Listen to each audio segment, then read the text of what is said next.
suara air. Tapi nggak habis pikir, kata Mbak Dewi, perasaan keran tadi habis wudhu sudah tak matiin, ini kok hidup lagi. Dengan rasa penasaran, Mbak Dewi keluar ruangannya menuju tempat toilet tadi, tempat mana Mbak Dewi wudhu. Setelah masuk di depan toilet, pas di pintunya, suara air itu semakin lirih. Tapi di dalam toilet seperti ada suara rintihan cewek menangis gitu.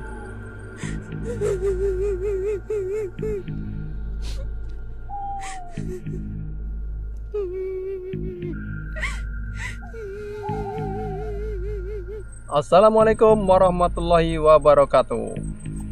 Berbicara tentang mistis, bercerita tentang hal-hal yang gaib, dan bercerita tentang sosok-sosok yang astral, memang tidak akan ada habisnya dan tidak akan pernah ada habisnya. Karena berbicara tentang sesuatu yang mistis, sesuatu yang gaib, hal-hal yang di luar nalar, itu seolah memberikan kita rasa penasaran ingin tahu, serta membuat perasaan kita agak ngeri-ngeri sedap gimana begitu. Tapi walaupun ngeri-ngeri sedap, cerita tentang misteri tetap menghibur. Apalagi cerita misteri dan kisah-kisah tersebut adalah kisah nyata yang dialami seseorang, seperti kisah yang satu ini.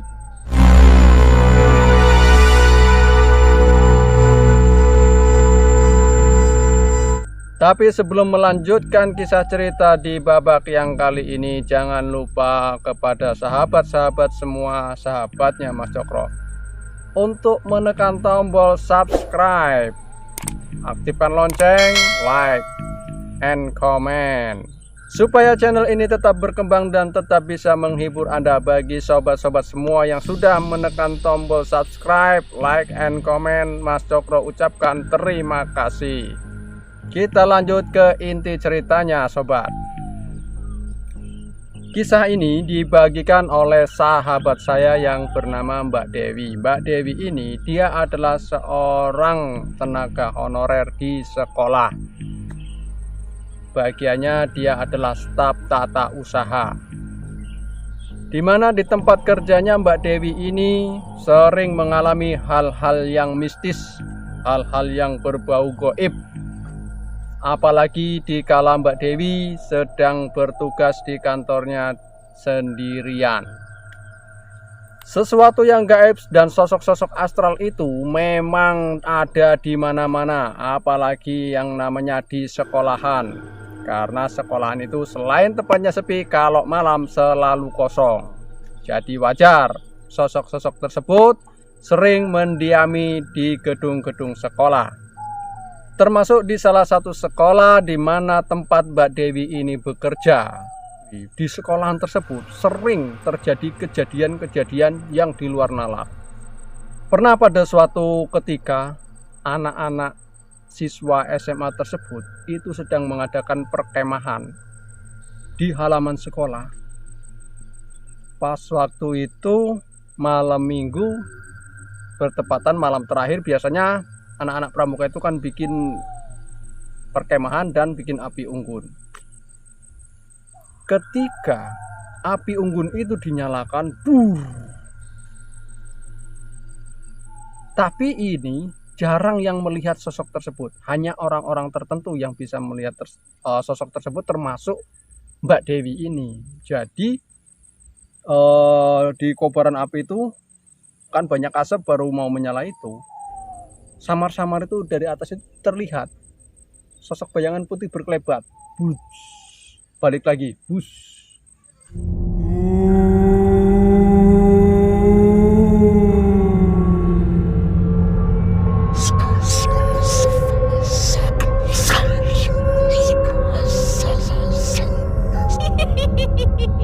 Nah, Mbak Dewi ini melihat sosok tersebut, dia hanya terdiam. Dia tidak berani menceritakan penglihatannya itu kepada teman-teman yang lainnya atau ke para siswa, karena takut nanti acara akan jadi bubar. Dan samar-samar di telinga Mbak Dewi itu seperti mendengar tertawa ngikik gitu, tapi sangat lembut sekali.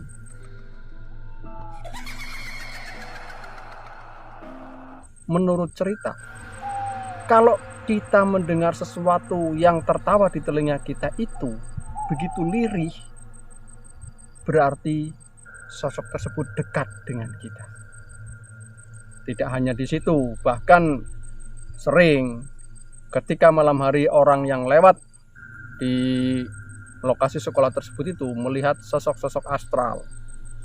Ada yang berwujud harimau dan lain sebagainya. Bahkan ada pernah warga, dia melintas di depan sekolah tersebut mau pulang dari sawah membawa edet itu yang untuk ngedet itu. Pas kebetulan warga tersebut melintas di sekolah itu mau menjelang maghrib, jadi sudah remeng-remeng dari sawah. Pulanglah warga itu karena menurutnya jalan yang terdekat untuk pulang itu lewat sekolah itu. Nah, ketika lewat di depan sekolahan pas itu, edet itu semakin lama semakin seperti berat. Jalannya itu ngoyo, gasnya dikencang itu ngoyo, asap mengepul itu ngoyo. Rasa penasaran, karena warga tersebut penasaran yang membawa edet itu kok nggak seperti biasanya begitu kan, dan perasaannya itu nggak enak, seperti pingin menoleh ke belakang terus. Nah, ketika dia menoleh ke belakang, astagfirullahaladzim, kaget sang pembawa edet tersebut, kaget bercampur panik. Karena apa? Ternyata yang duduk di belakang itu, kan ada gerobakannya itu kalau edet di belakangnya itu kan, yang duduk di belakang itu sosok makhluk astral. Dia membelakangi, jadi ketika pokoknya membelakangi duduknya, wajahnya tidak jelas tapi rambutnya panjang, samar-samar karena remang-remang maghrib kan, sudah mulai maghrib itu remang-remang. Itu hanya sekilas nengok set. Nah, bayangan itu langsung menghilang. Seketika itu langsung tancap gas, habis edet tersebut. Wah, pulang. Nah, dari peristiwa itu sopir edet itu yang punya edet itu kalau mau pulang dari mana-mana nggak mau lagi lewat sekolahan tersebut. Nah, ini ada hal yang lebih mengerikan yang dialami Mbak Dewi ini di sekolahan tersebut. Waktu itu masih ada kegiatan perjum sami, perkemahan. Mbak Dewi itu jadi panitia di sekolahan itu. Kebetulan dia bagian administrasi, karena sibuk banyak yang harus dikerjakan, sehingganya pernah suatu waktu itu dia lembur mengerjakan pekerjaan di sekolahan itu, di kantor sekolahan itu sampai jam 9 malam.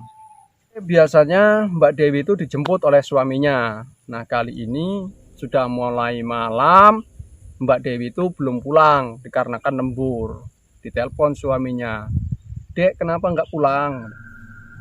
"Iya mas, saya nggak pulang, pulangnya malam, nanti jemputnya agak malaman aja." "Sekitar jam berapa?" katanya. Jam-jam 9 karena saya ada lembur nih, banyak pekerjaan di sekolahan." Setelah habis maghrib, Mbak Dewi menyalakan lampu kan, di sekolahan itu semua dinyalakan. Nah, kantornya Mbak Dewi itu di sini kantor, depan ini kantor Waka. Nah, ini ada lorong menuju dapur, Nah, di sini kantor kepala sekolahnya. Mbak Dewi di sebelah sinilah kantornya, di ruangannya itu, ruangan tata usaha. Setelah sholat maghrib, Mbak Dewi sholat maghrib di kantor, masuk lagi ke ruangan mengerjakan pekerjaan kantornya. Waktu sholat maghrib, waktu itu kan sendirian, lagi sepi di kantor itu. Waktu habis maghrib sholat, ketika Mbak Dewi rukuk, sepintas di belakangnya itu seperti ada yang berkelebat, tapi nggak dianggap apa-apa oleh Mbak Dewi, dibiarkan saja. Dalam hatinya Mbak Dewi, mungkin pokoknya nggak terpikir kalau itu hal-hal yang mistis lah. Tetap aja Mbak Dewi sholat. Setelah selesai sholat, pulang masuk ke dalam ruangannya. Ketika sudah masuk di ruangannya, lagi sibuk mengerjakan pekerjaannya, mengetik-ngetik itulah, samar-samar Mbak Dewi itu mendengar seperti air gemericik di toilet tempat Mbak Dewi tadi mengambil air wudhu. Suara, jadi kayak keran itu terbuka dengan pelan-pelan, itu air gemericik didengarkan oleh Mbak Dewi. Ini suara air atau suara apa? Dalam hati Mbak Dewi bertanya kan. Didengarkan, benar didengarkan. Iya, ini suara air. Tapi nggak habis pikir. Kata Mbak Dewi, perasaan keran tadi habis wudhu sudah tak matiin. Ini kok hidup lagi. Dengan rasa penasaran, Mbak Dewi keluar ruangannya menuju tempat toilet tadi, tempat mana Mbak Dewi wudhu. Setelah masuk di depan toilet, pas di pintunya, suara air itu semakin lirih, tapi di dalam toilet seperti ada suara rintihan cewek menangis itu. Seperti cewek menangis. Mbak Dewi berhenti. Apa ada siswa masuk nangis di dalam toilet tadi? Mbak Dewi berpikir kan. Mbak Dewi waktu itu perasaan sudah merinding tuh karena sendirian. Didengarkan lagi kan. Masih tetap suara rintihan orang menangis itu. Pelan-pelan karena penasaran dibuka pintu toilet oleh Mbak Dewi kan. Pelan-pelan, karena walaupun takut, Mbak Dewi ini penasaran, pengen tahu sebenarnya ini siswa atau siapa gitu yang menangis. Dibuka kan pelan-pelan gitu. Yes! Begitu melihat di dalam toilet tersebut, Mbak Dewi langsung loncat. Karena di dalam toilet itu, di pojokan, samar-samar sih, karena lampu toilet itu sudah dimatikan tadi ketika Mbak Dewi keluar. Jadi di pojokan itu air tidak ada yang mengalir. Nah, ketika terbuka, Mbak Dewi melihat di pojokan itu sosok berambut panjang tapi ke depan rambutnya menutupi mukanya. Posisinya seperti inilah kurang lebihnya. Nah, seperti ini. Tapi itu hanya sepintas. Set. Mbak Dewi loncat, lari keluar, pintu ditutup jeger. Langsung lari keluar. Nggak di dalam ruangan itu lagi. Akhirnya Mbak Dewi saat itu juga menelpon suaminya. Mas, sekarang juga jemput saya. Nah, kenapa? Ini baru jam 7, katanya pulang sekitar jam 9. Enggak, sekarang pokoknya jemput saya. Nah, kamu sekarang posisinya di mana? Masih di sekolahan. Sama siapa? Ya sendirian. Ada anak-anak juga jauh di sana. Saya di kantor sendirian. Pokoknya sekarang jemput saya pulang. Ketika itu suaminya jemput juga waktu itu pulang. Jadi itulah sekelumit cerita tentang Mbak Dewi yang mengalami kejadian-kejadian mistis di sekolah.